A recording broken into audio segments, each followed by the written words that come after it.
First thing we have is blocks. Now, I'm going to show you, I'm just going to add a new block here, and I'm going to call it ladder 2.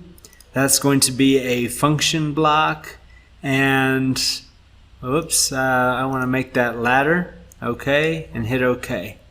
Now, don't worry about that whole interface right there, because we'll get into what that is later on. But for now, you can see I've got my main program, which has got ladders, and then I've got my ladder 2 function block, which I just created, and guess what? You know, it's got more ladders in it. So how does this thing structure? Well, all right, I come down here and let's say I start using this, and as soon as I start using this network, it creates another network down here for me.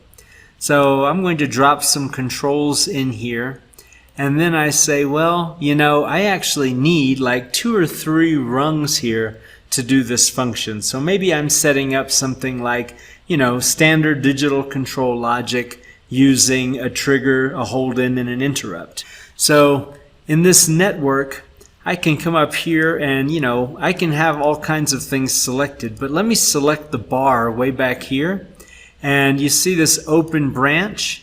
I'm just going to click that a couple of times. So now I've got these 2 little stubby looking arrow things here.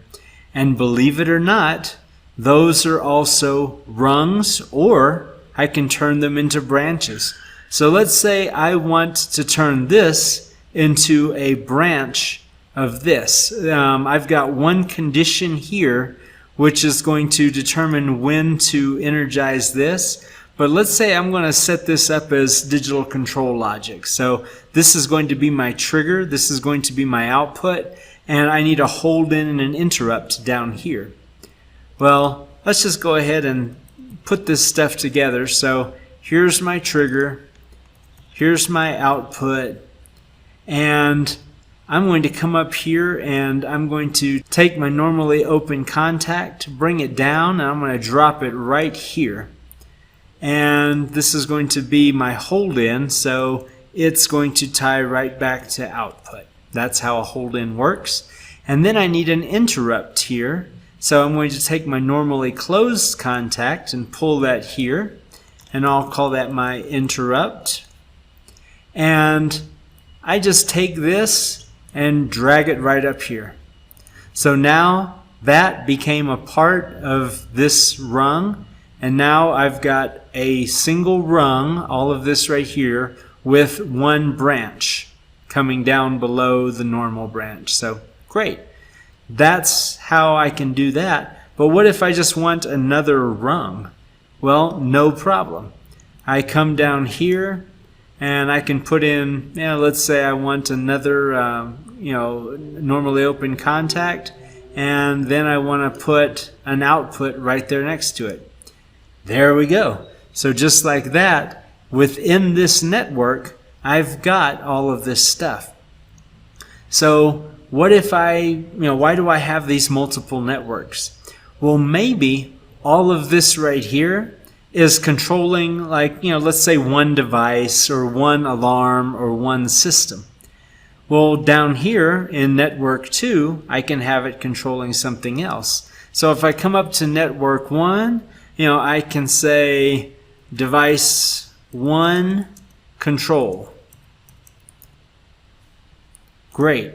And so now I know what network 1 is. And when I come down to network 2, it can be device 2 control. Great. So now I've got a little bit of documentation worked in here, and now it helps me kind of organize. I still have no way of, telling somebody what rung number this is. That's the part that I don't like. But at least I can go and say, it's in network 1 of ladder 2, of the LAD 2 block. Okay, so I can at least point that much out. When we come back to main, okay, main is the program block that runs all the time. Whenever you turn on the processor, it says where's my main block? Here it is. So I come down to network 3, and watch this. I'm just going to drag my ladder 2 right down here and let it go. And do I want it to have a data block? Yes, I do, because that's where it's going to store its information, which is going to be persistent from scan to scan. That's important. 99% of the time I want a data block. So yes, I'm just going to go ahead. Do I really care what it's called? No, not really. So just let it be called ladder 2 data block. I couldn't come up with a better name than that. I mean, I know where it is. I know what it's linked to. Hit OK, and great. Now I've got a place for it to store the data for all of these registers that I have created or will create inside of my ladder 2 block. Okay, so now you can see right here, I'm calling this ladder. Now, when I'm scanning my main block and it comes down here to network 3, it's going to say, oh, I need to run ladder 2. So it's going to come into ladder 2. And whoops, I clicked on the data, not the actual function block. Okay, it's going to come in here and it's going to run all these networks from top to bottom. Once it gets to the bottom, it's going to come back in here right where it left off, and it's going to jump into the next network or the rest of the rungs that I might put below it in network 3. So that's how it works. And then from ladder 2, let's pretend that I have another function block, and we'll call this ladder 3, but I could really call it anything in the world that I want. And whoops, that's going to be an LAD.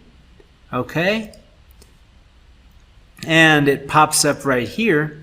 And let's say that while I'm working in ladder 2, I come to a point where I want to call ladder 3. Hit OK on that. And, you know, let's say ladder 3, whoops, I want to pull that normally open contact here. Let's say that that's conditional upon my output from above. So when this output is energized, then when I come down here, I want to scan ladder 3. Well, if this is de-energized, it's going to work its way down here, come here, say, nope, can't go through, and it's going to pop all the way back. And once it's done with that, it's going to go back to ladder 2, where I called ladder 3. And once I get done here, it's going to say, well, you know what, there's nothing else. So it's going to go right back to main where it was called, scan anything below it, and go back to the top. And, you know, when I come in here and output does happen to be energized, it's going to scan ladder 3 and say, great. It's going to come in here, go through all this logic, come back to ladder 2, pick up where it left off, anything else below it. Once it finishes, it's going to go back to main. So that's how you add different blocks into your program and get them called. You basically just drag those guys and drop them right there into some existing part of your program that is being called, obviously. And there you go. It's going to execute those as well. So when I come over here and click Add New Block, you see I've got different kinds of blocks. I've got data blocks, I've got functions, I've got function blocks, and I've got organization blocks. Okay, when I click organization blocks, what are those? Here are the different types of organization blocks, and basically think of these as non-standard blocks, okay? Most of the time, you're going to be using function blocks. These blocks under organization block, these are exceptional, okay? When I say exceptional, that doesn't mean they're wonderful and great. It means rarely you will use these. So when I need a time delay interrupt, what is this? This block will interrupt cyclic program execution when a specific delay time has expired. Okay, now you see here we've got functions and then we've got function blocks. What's the difference? Functions don't use dedicated memory. Function blocks do. under language, we've got 3 different options: LAD, FBD, and SCL. We've got 3 because of the processor we're using, and right now I've got the 1200 processor set up.